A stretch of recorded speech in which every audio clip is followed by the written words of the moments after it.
Добро вечер во уште едно издание на Диезепамче со Мими Мирчевска. Наш вечерашен гостин е доктор Антонио Антовски. Добро вечер и благодариме за вашата средба овде да раскажеме некои интересни работи, темата пушењето и проблемите со кардиоваскуларниот систем. Благодарам на поканата. Професоре, последните податоци се дека 48,6% од возрастните граѓани во Македонија се активни пушачи, а во последно време се има и поразителни бројки дека децата веќе од 13-12 годишна возраст почнуваат со цигари, но и многу се во тренд и електронските цигари. Што е пушењето за нашиот кардиоваскуларен систем? Зборуваме, значи, за страшен проблем. Еве, да бидам подобро разбран. Сите знаеме дека кардиоваскуларните заболувања се број 1 убиец во светот, па и кај нас, во земјите во развој, како што е нашата, статистиките се уште полоши. Тоа што не знаеме, дека 1/4 од сите смртни случаи заради срцеви заболувања се предизвикани директно од пушењето. Видете, статистиките викаат дека број 1 штетен фактор кој што делува на срцето и на крвните садови, а кој што може да биде спречен, е токму пушењето. Пушачите кои што имаат подолг пушачки стаж, во просек имаат 10 години пократок животен век.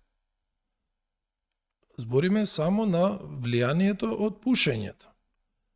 Другите ризик фактори, како што се високиот крвен притисок, зголемените масти, зголемениот шеќер, физичката неактивност, загадениот воздух, сето тоа плюс се надодава на пушењето. Па, еве вака вика статистиката од долгогодишните студии и следења, дека тие што пушат има 2 до 4 пати поголем ризик, поголема шанса да имаат срцев удар. Исто така 2 до 4 пати поголема шанса да имаат мозочен удар. Збориме за состојби кои што доведуваат до промена на квалитетот на живот, доведуваат до инвалидност, состојби кои што може да завршат со смртна последица. Зборуваме за сериозен проблем. Рековте, младите, возрастната популација, тоа што треба да се каже е дека не секој исто реагира на дејството на никотинот. Старата популација поосетлива.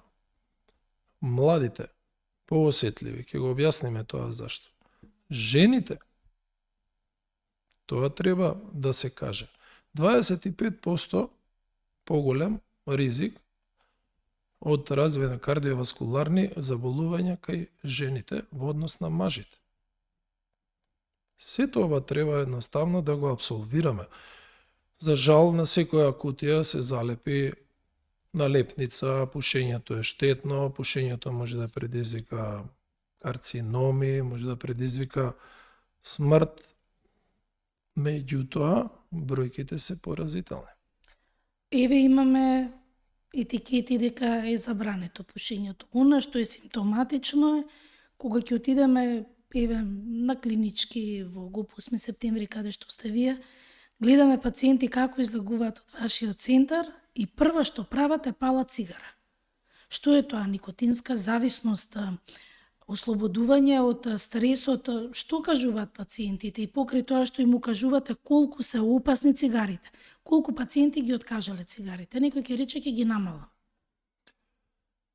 За жал, не е голем процентот кој што престануваат да пушат.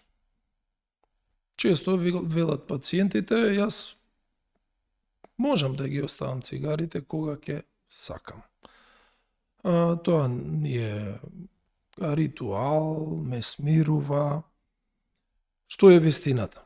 Вистината е дека никотинот, че изборуваме за никотинот, затоа потенцирам. Не е важно во која форма, дали е цигара, дали се новите електронски цигари, ајкоси или не знам што. Никотинот е тој што е штетниот фактор. Предизвикува зависност. Да не се лажеме. Како наркотик, може да кажеме. Зависност исто како што предизвикува кокаинот, исто како што предизвикува хероинот. Значи, збориме за зависност.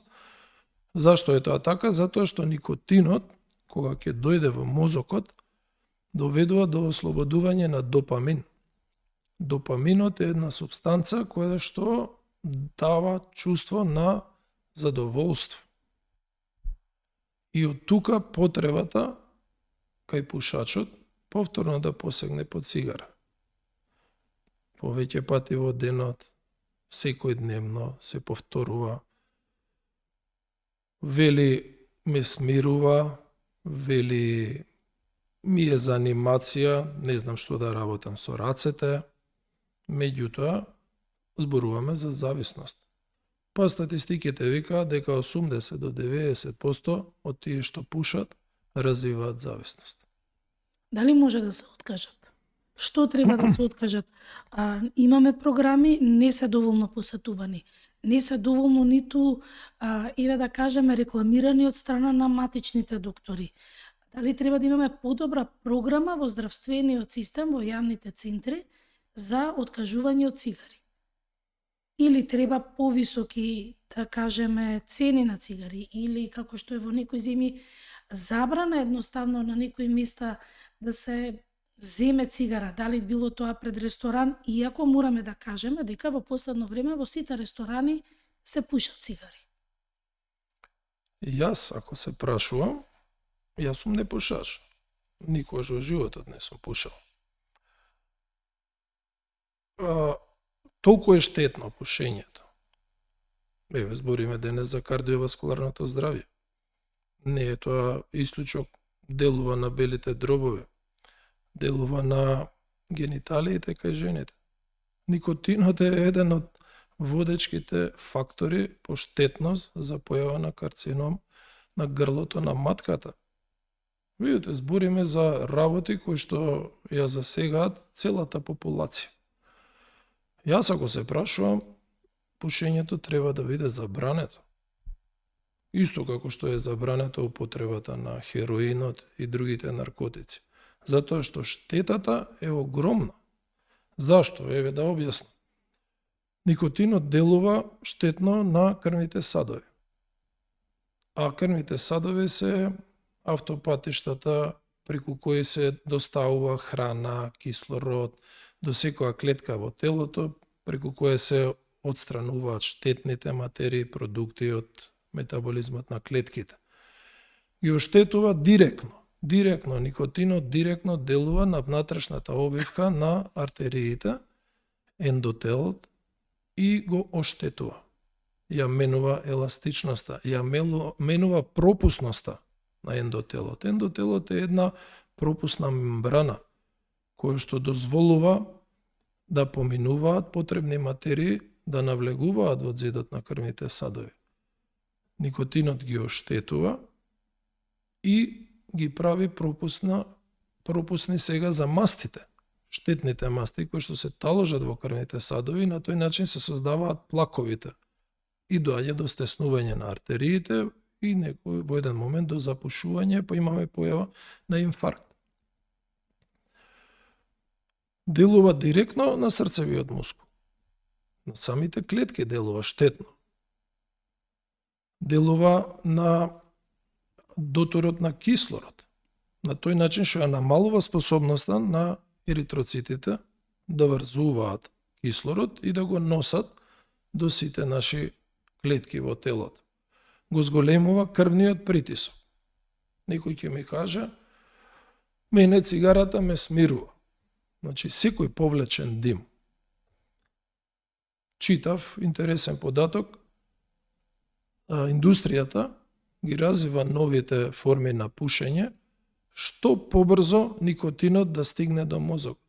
Па вели 10 до 15 секунди се потребни од вдишување до никотинот да стигне до мозокот и да стимулира лачење на допамин.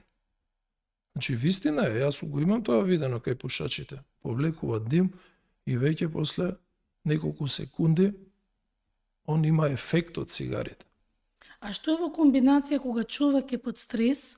Знаеме дека кога сме под стрес, телото реагира на вистина бурно. А што значи комбинација на стрес и цигара за телото? Значи, стресот подразбира одбрамбена реакција на организмот. Нормално е, тоа е во еволуцијата, тоа е инстинктивно нешто што ние не го контролираме. Кога организмот е во опасност, он рефлексно реагира, се лачи адреналин и други хормони кои што обезбедуваат побрза работа на срцето, зголемување на крвниот притисок заради поефикасно снабдување дотур на крв до секоја клетка во организмот. Значи, едноставно организмот се спрема за да се заштити од некоја опасност. Комбинацијата на адреналин и сега никотин. Јас кажав, никотинот предизвикува задоволство преку допаминот. Меѓутоа, делува директно на крвниот притисок. Го зголемува крвниот притисок, слично како и адреналинот. И тоа е неминовно. Така действува никотинот. По секоја испушена цигара имаме зголемување на крвниот притисок. А зборуваме за нешто што се повторува повеќе пати во денот, секој ден. Значи имаме постојано една стимулација за да се притисокот зголемува. Исто така ја забрзува работата на срцето. Предизвикува побрза работа на срцето, а секој мускул кој што работи повеќе, значи дека и повеќе се троши, се заморува. Имаме една ситуација каде што ние го тераме срцето едноставно да работи повеќе, а нема реална потреба. Меѓутоа, никотинот тоа го прави. Што е последицата од сето тоа? Мускулот се троши, мускулот се задебелува, секој мускул кој што мора да работи заради зголемени потреби, механизмот за да одговори на тие зголемени потреби е преку задебелување. Процес на вежбање, знаат тие што вежбаат со тегови или бодибилдерите, за да го изградат телото, го оптеретуваат дополнително. Ете, ова е ситуацијата. Мускулот се задебелува, меѓутоа, за жал, тој процес не е добар за срцето. Затоа што со време, компензаторните механизми, кои што ги има срцето, има голема резерва. Природата се погрижила да има голема резерва, затоа што ние имаме едни потреби во мирување, други во напор, трети во екстремни ситуации. Доведува до слабост на срцето. Значи, пушењето, никотинот, со време доведува до слабост на срцето. Дали директно, дали преку притисокот, дали преку запушување на артериите. Зашто? Затоа што создавањето на плакови го стимулира и тромбогенезата. Тромбогенезата значи дека способноста на тромбоцитите, крвните клетки кои што се одговорни да, ако се повреди артеријата, ако има крварење, да се слепат и да го затворат тоа место, да го запечатат. Доведува до создавање на тромби таму каде што нема потреба. А запушувањето на артеријата значи дека тој дел од телото сега нема дотор на крв и имаме одумирање на тој дел од крвот на телото, зборуваме за инфаркт. Инфаркт на срцевиот мускул, инфаркт на мозокот. Докторе, значи ова се навистина страшни поразителни податоци, докажани состојби од пушењето. Што се прави? Каде се оди во делот на медицинската грижа за откажување на овие луѓе од цигарите, каде што кажавме дека зависноста е физичка и психичка? Проблемот постои, тој е детектиран многу децении поназад. Јас памтам кога цигарите се рекламираа по медиумите, на телевизија, не знам, штампани медиуми, за да се направи еден компромис, дека постои свесност, па тоа е забрането, така. Веќе нема можност да се тоа рекламира, затоа што збориме за едно штетно влијание. Но за жал се и понатаму достапни. Јас тоа искрено не можам да го разберам. Значи и понатаму се достапни. Видете, алкохол велиме дека има штетно влијание ако се консумира несоодветно. Се докажа дека нема корист од алкохолот. Алкохолот се пие заради задоволство, не заради здравје.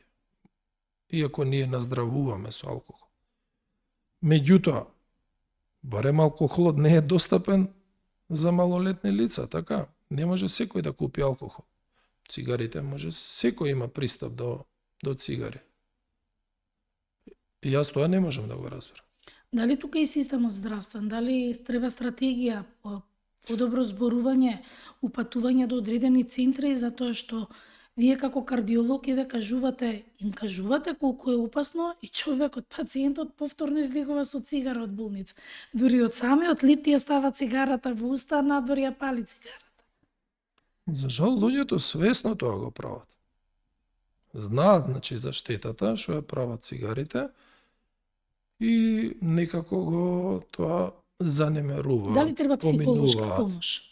Апсолутно, зборуваме за зависност. Еден Значи треба список. силен мотив, сум го видел тоа кај пациенти, после сознанието дека здравјето му е начнато, дека веќе животот му е променет и почнува да размислува дека треба да преземе се што е во негова можност да се тој квалитет на животот подобри, да се одржи, да не се влошува понатаму. Нешто најмногу што може да си помогне пушачот е да престане да пуши. Значи поголема корист од тоа не може да има. Така, но никако слабо иде. Дали Слабо иде затоа што, пак ќе кажам, проблем е свесноста. Видете, имаме медицински работници кои што Да, и ве и од вашата и од кардиологијата. Се согласувам, има, јас нема, ние Дали не тоа е можеме да слабост се... во животот, дали еве тие студирале, учат, ги гледаат многу подобро. Јас сакам да кажам и се повторувам. Здравјето е нешто што го добиваме со раѓање бесплатно. Значи, најголемиот број од нас се раѓаме здрави. Ретки се тие што имаат вродени некои аномалии или генетски подлога за некои заболувања. Повеќето сме здрави. И искуството мое е дека тоа што не е платено, не го цениме. Едноставно.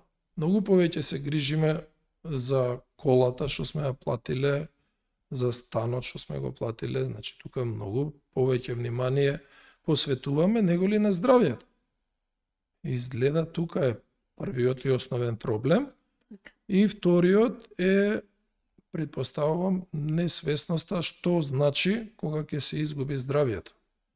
Затоа што кога ќе се изгуби здравјето, потоа трчаме сите за да го вратиме тоа што сме го изгубиле, тогаш ќе студиме и пари, ќе дадеме и се, со желба да биде подобро да се вратиме назад, а најчесто тоа не е можно. Кога сме кај плаќањето, во некои земји има оние кои што се пушачи имаат друга клаузула во делот на плаќањето на здравственото осигурување. Тоа значи тој што е пушач ќе има друга цена во делот кога ќе дојде за стентирање или одредена операција. Дали тоа би го променило кај нас сега? Јас верувам дека после ова прашање ќе имаме најголеми критики од гледачите со оглед на тоа ќе има нели оправдување, ама и од други работи се добиваат срцеви заболувања, но колку ова мерка може да вроди со плод? Јас се надевам дека да, би можело, затоа што видете, во западните земји постојат превентивни прегледи. Јас тоа сум го видел во земји како што е Холандија, на пример, развиени земји со развиена свест, кај што велат, ако не дојдете на превентивен преглед, дали за карцином на дебело црево, дали кардиолошки превентивен преглед да ве заштитиме од инфаркт на срцето, После тоа, ако имате проблеми, и ако дојде ситуацијата до операција или некоја друга интервенција, ќе мора сами да си платите. Затоа што, видите, развиеното општество размислува дека поевтино е да се спречи отколку да се лекува. Така. А ако вие свесно одите против себе, меѓутоа одите и против заедницата, затоа што тие здравствени трошоци ги плаќаме сите заедно од нашите доприноси за здравствено осигурување и сето тоа. Верувам дека секој чекор што ќе се преземе е корисен и ќе помогне. Меѓутоа, според мене, пушењето треба да биде забрането. Заради штетноста. Јас на почеток кажав, младите кои што се развиваат во фаза на раст и деца развој, што почнуваат од 12 и 13 годишна возраст со цигари. И електронските цигари се тука, дури има мода кај девојчињата, каков лак, какви ногти имаат направено, купуваат и таков ајкос. Организмот во развој интензивно има потреба од раст, потреба од хранливи материи, потреба од кислород, затоа што делбата на клетките е интензивна. Тоа е процес на растење. Кога се уште се формира телото, се формираат органите, штетноста на никотинот во оваа фаза е поголема, уште поизразена. Затоа што тој интензивен метаболизам значи повеќе потреби, меѓутоа и повеќе можност за да нешто тргне во несакан правец. Никотинот тука интерферира, учествува и доведува до проблеми. И затоа, кај пушењето во младоста, штетноста е поголема од никотинот. Затоа реков, ако алкохолот го забранивме на малолетни луѓе, цигарите треба исто така да бидат забранети, и апсолутно забранети. Тоа значи во локалите каде што излегуваат, еве да речеме малолетници, каде што ќе седнат се дружат, дали треба да има мерки дури и самите собственици на тие, иако мора да биде забрането, да се разбереме, пушењето кај нас има закон, но дали треба да има посебно кон малолетниците рестрикции? Според мене да, апсолутно. Како што немаат право на пристап до алкохол, исто не треба да имаат пристап и до цигари. Видете, свесно некој одлучува дека ќе пуши, знае дека е тоа штетно по неговото здравје. Барем да оставиме време да се таа личност формира, да биде, да речам, полнолетна, да одлучува тоа штетно дејство да го прифати и не знам, свесно да си прави штета. Што треба? Дали треба поголеми рестриктивни мерки, еве, инспектори во самите угостителски објекти, на улиците кога се децата, дали треба промена на закон? Сега вие сте доктор, но можете директно Видете, да ја не знам како функционираат сега рестораните и кафаните секаде се пуши. Секаде и во делот на пушачи и непушачи се Јас знам пуши. дека на времето кога еве сум одел по дискотеки во Америка и во други од западниве земји, беше потребно да покажеш лична карта за да добиеш алкохол, така? Не знам тоа дали функционира кај нас. Влезот во дискотеките, пошто сум одел, Се покаже и со една трагедија дека и малолетници влегуваат во дискотеките, така да цигарите најверојатно им се последни. Затоа велам, треба стварно да се преземат мерки. Стварно да се биде рестриктивен, без обрид. Некој ќе рече, се скратуваат правата. Кој имам тоа слушнато? Значи, па мое право е. Па, ако е мое право, зашто го забранивме хероинот? Така? Не можете вие легално да дојдете до дрога и да се дрогирате? Мислам дека мора постојано да се зборува, постојано да се објаснува, затоа што очигледно не се преземаат законски мерки. Верувам дека тука е вклучена индустријата, вклучени се, предпоставувам, големи пари, големи заработувачки. Меѓутоа, треба, еве, ние, како одговорни луѓе, дали здравствените работници, општествените, работници, видете, секој има одговорност во овој проблем. Секој треба да даде свој удел. Меѓутоа и со личен пример. За жал. Колку треба За жал, кампањи? кај нас важи она слушај што ти зборувам, не гледај шо правам. Да. Ако јас советувам, немојте да пушите, истовремено држам цигарата во рака, онда ефектот може да знаеме како ќе биде. Колку се потребни кампањи, никако луѓето се навикнаа што ќе прочитат на интернет тоа да се факти, а колку се потребни такви кампањи дека цигарите не се модерни. Кога одиме во европски зими, еве најблиска, например во Словенија, буквално нема каде да се фрли пикавецот, треба да одите подалеку и самата осуда од средината дава една морално освестување дека навистина не е ова добро, не е модерно, не знам како да се изразиме за да им се каже на луѓето дека навистина иако возат скапи велосипеди, се качуваат со скапа опрема, ако еве конзумираат цигари, дури помалце од 10 дневно, сепак се пушачи. Еве спомнавте неколку цигари, ајде за тоа да зборувам. Ме прашуваат, може ли една цигара во денот? Ќе останат ли на една цигара? Еве и да останат. Да останат. Што велат, еве, статистиките. Многу години има искуство за овој проблем. Нема тука дилеми, нема тука табу, непознати работи.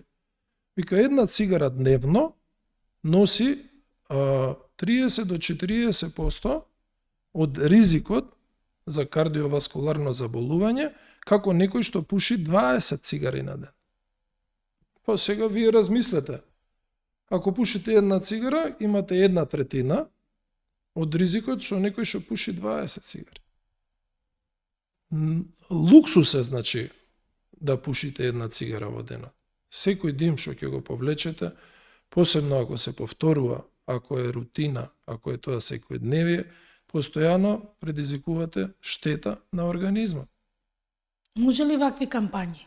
За Не да антипушење, може, дали треба повеќе да се вложи во тие кампањи, повеќе зборување, некако морам да кажам дека вие сте редо кои само иницијативно сакавте да говориме на оваа тема, некако и вашите колеги, самите центри се некако, како да кажеме, како успани.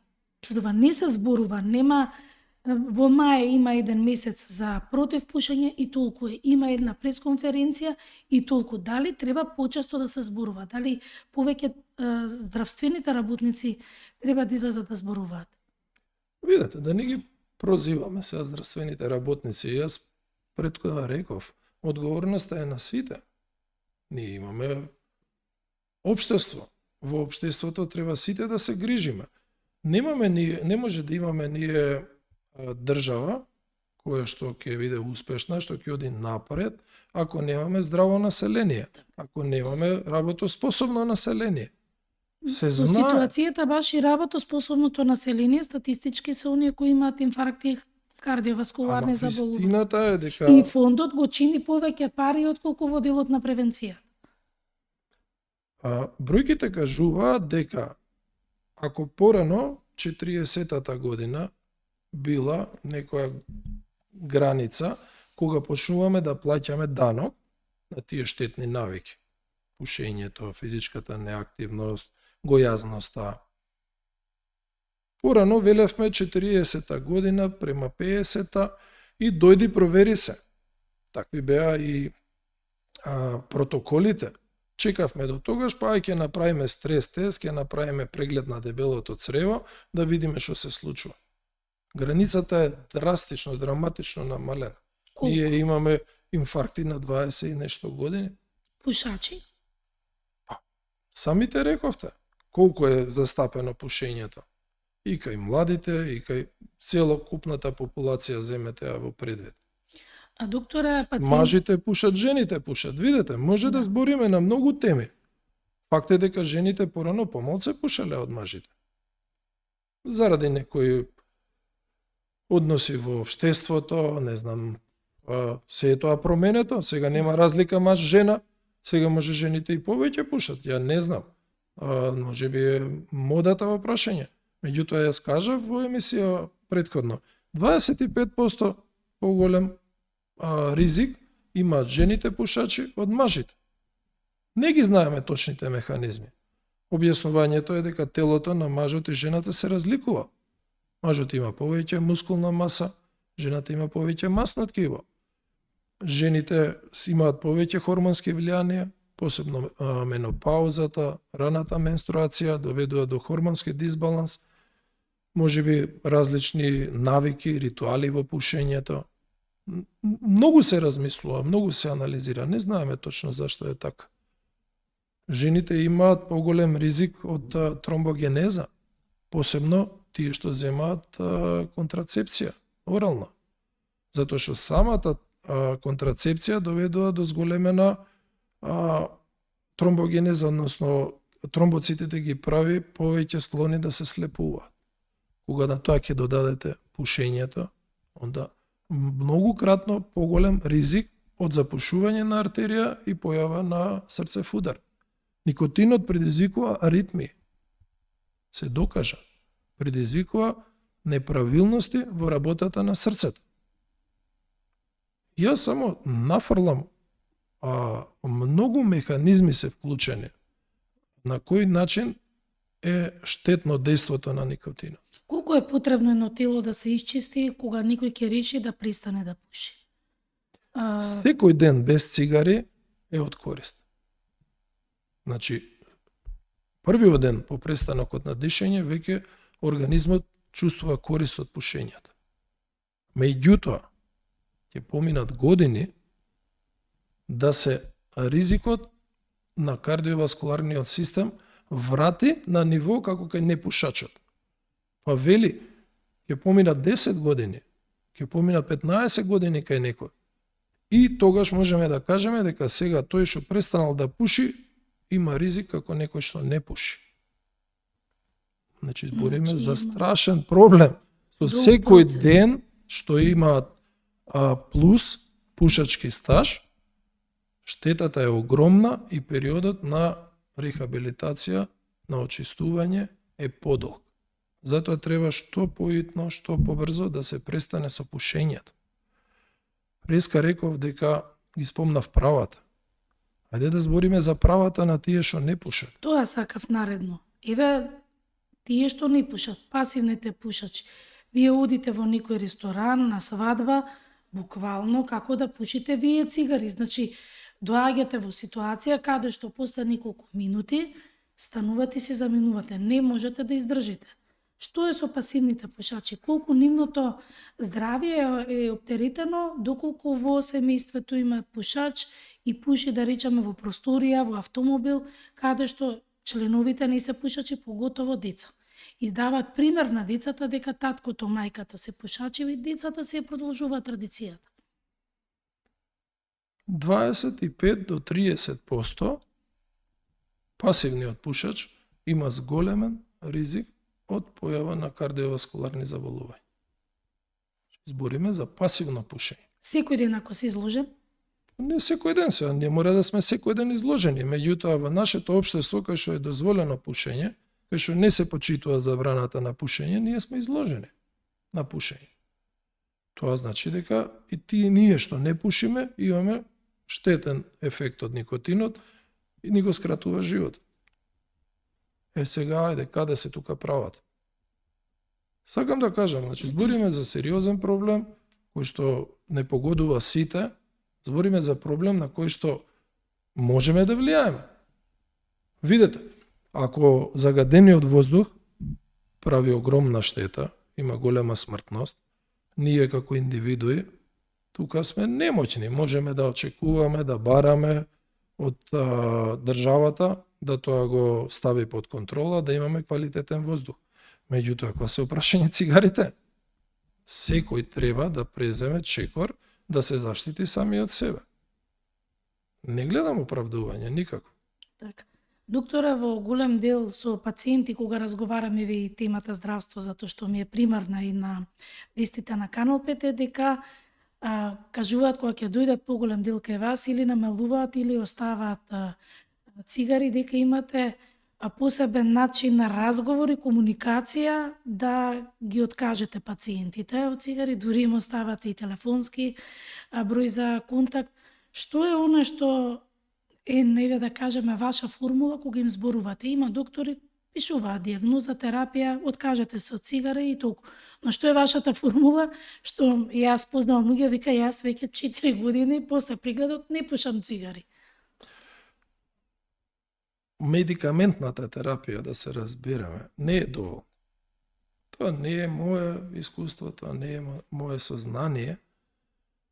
Прво и основно, што бараме и што треба да бараме и да инсистираме, тоа е промена на начинот на живот. Видете, во секоја болест, посебно кај кардиоваскуларните заболувања, тоа е првиот чекор. Било која литература да отворите, дали е за зголемен крвен притисок, дали е за инфаркт на срцевиот мускул, високи масти.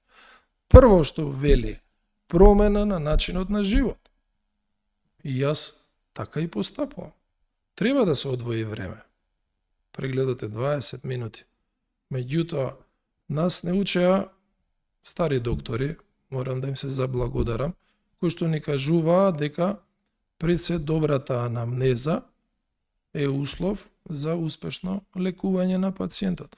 Мора прво да се поразговара со пациентот, да се чуе кои се неговите проблеми, кои се неговите навики, па после тоа да можеме ние да влијаеме со лекови. Јас можам да ви кажам, да, пиете вие лекови за контрола на мастите, меѓутоа ако не ве советувам како соодветно да се храните, да се доволно движите, да ги трошите, колку да внесувате калории, ефектот или ќе биде никаков, или ефектот од лековите ќе биде недоволен. И јас одвојувам време за цигарите. Верувајте, тоа го зборувам затоа што е огромен проблем кој што носи страшни последици. Оставате и телефонски број? Не е проблем, значи јас сум на располагање, може да се обратат, да поразговараме, ќе одвојам време, посебно младите луѓе, затоа што мислам дека тука е најпотребно да се влие со време, значи да се интервенира, да се тие штетни последици да се спречат. Јас ви благодарам за гостувањето. Верувам дека после овој подкаст, ако убедиме 10 луѓе за почеток да престанат да пушат и ги кажат еве корисните придобивки од престанувањето, дека навистина сме успеале со овој разговор. Јас ќе видам среќен и еден да престане, значи ќе се чувствувам задоволен, верувајте. Така, ви благодарам за вниманието, имајте добро здравје и престанете со цигарите. Убава вечер.